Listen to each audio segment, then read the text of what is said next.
Leilani with The Magical Solution here. This is a really, really great question. For those of you who are popping in for the first time, please go back to the last 2 videos that I had done.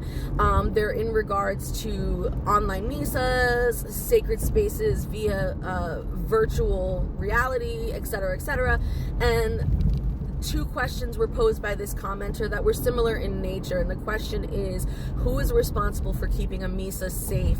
Who is responsible for keeping the mediums safe in case of a possession or a mounting? Is it the other mediums in the Misa, or is it the spirits? And that is a wonderful, wonderful question. Long answer short, although you know me, we're still going to get into explanation. I promise you. Everything is a teachable moment. That's how I do, right? But long answer short, it's a collaborative effort. It's a collaborative effort. Okay? When we're talking about keeping a Misa safe and keeping people safe, there's a couple of factors that go into this, because there are variables that sometimes you can't account for.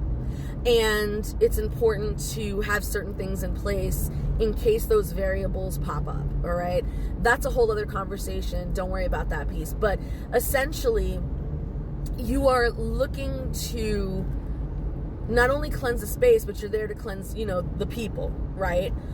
You're also in a Misa to call down. You are calling into your space. You are asking for the assistance of higher vibrational, pure, elevated spirits. Those are the ones that you are trying to commune with. Those are the ones whom you are seeking guidance from. And those are the ones who are collaboratively going to protect the space with you. Now, here's a piece of information that a lot of people don't know. There's two things that's going on with regards to the spirits that walk with us, but specifically the spirits that end up showing up in Misa. So when we call down these spirits, these high vibrational, pure spirits, when we do this, we are well aware of how energy works. Okay? So the same way in which two magnets of the same polarity cannot be in the same place together is the same kind of concept with regards to these spirits, right? When there are high, pure, vibrational, elevated spirits, there can't be denser, lower vibrational spirits in the same space. And that is a divine truth. That is a fact. This is stuff that we have discovered. This is stuff that we have learned from the spirits. They can't exist in the same space. Number one, because high vibrational spirits do not want to be in a contaminated space. And number two, because low vibrational spirits, heavy, dense spirits, literally, through their spiritual anatomy and their biology, are not able to exist in a space that has been sanctified. Which is why in every horror movie, in every whatever movie, you always see people, when they're being chased by demons, they run into a church, or they run into a sanctified graveyard, or they run into some place that has been sanctified by the priests, by the higher vibrational spirits, by angels, etc., because they know that the demons or whatever can't cross into that side, right? And it's the same concept with Misa. So, in a nutshell, mediums should not be afraid of going to a Misa. Mediums should not be afraid of the spirits that they are calling. Mediums should not be afraid of being mounted, okay? Because that space should not and would not have any type of energies like that would do you harm, that would possess you without your consent, that would cause you pain or discomfort or whatever.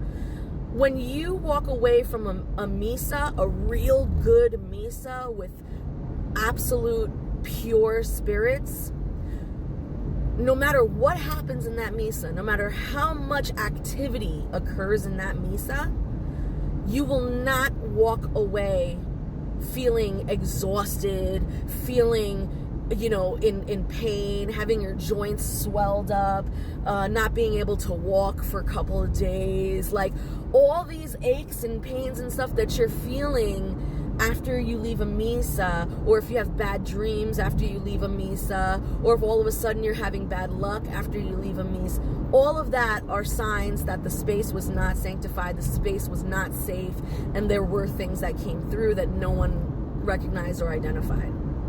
When you walk away from a Misa, you should be refortified. You should feel amazing.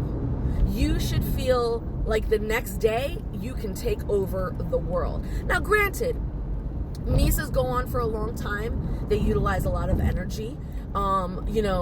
Sometimes you're up and you're moving around, you're dancing, sometimes you get mounted. So things happen where you're going to be active, right? And so, yeah, after a Misa, you're going to have your tiredness, you're going to have, your aches and pains, but it's going to feel more like a good long day at work where you accomplished a lot and you feel satisfied with the work that you did. You can lay your head down on your pillow and feel good that the aches and the pains and all the exhaustion that you're feeling is coming from the fact that your body worked good. It shouldn't be pain in the uncomfortable way. It shouldn't be, you shouldn't feel broken, you shouldn't feel depressed, you shouldn't feel any of those things. You should feel fortified. And that's how you know that you have sanctified the space, you have done what you needed to do. Okay?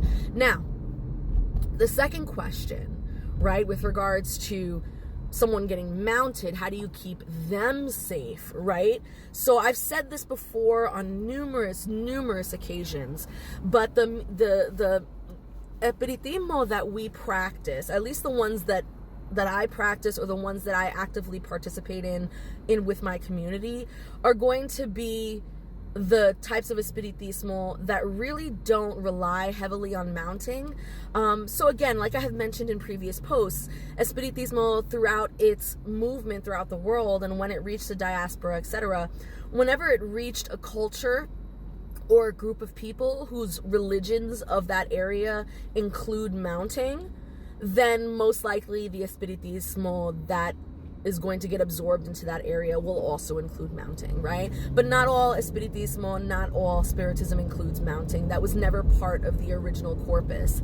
In the old days when spiritism was like at its, in the first foundations, mounting possession was considered evil. But again, we're looking at that from the very Christianized viewpoint, right? So like, we're not looking at that answer anymore. We see now, again, through progression, through growth, through discoveries, that that's not the case. However, the energies that we are calling in for our Misas have no interest in mounting. They have no interest in mounting. The only time they may mount is when they have to heal someone or when they have to remove a gausa.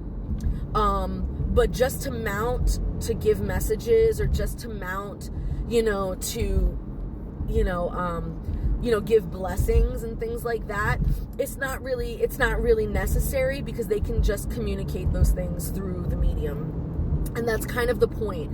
We are working towards progressing our mediumship and progressing our power so that they don't have to do a lot of work, right? So that's kind of part of it. Anyway, I'm going off on rant and I would love to just keep going.